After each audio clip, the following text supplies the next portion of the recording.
அன்பு நண்பர்களுக்கு வணக்கம். அன்பு நண்பர்களே, இந்த திதி யோகம் கர்ணம் அப்படின்னு சொல்கிற விஷயத்தெல்லாம் தயவு செய்து இதில் பலன்களே இல்லை நண்பர்களே. பின்ன அது எதுக்கு இருக்கு? திதி முன்னோர்களுக்கு செய்யக்கூடிய கர்ம காரியங்களுக்கு பயன்படுகிறது.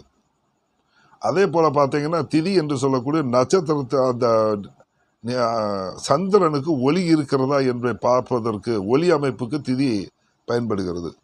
அந்த காலத்தில் பார்த்தீங்கன்னா விதை விதைக்க, நாற்று நடுறதுக்கு, மனிதனுடைய நகர்வுகளுக்கு சூலம் பார்க்கறது, கிழக்க சூலம் மேற்க சூலங்க பார்க்கக்கூடிய அமைப்பு, இதுக்கு தான் திதி யோக கர்ணங்கள்லாம் பயன்பட்டு இருந்ததே தவிர தனி மனித ஜாதகத்துக்கு திதி யோக கர்ணங்கள் சர்வ நிச்சயமாக பலன் அளிப்பதே கிடையாது அப்படிங்கிறதாங்க உண்மை.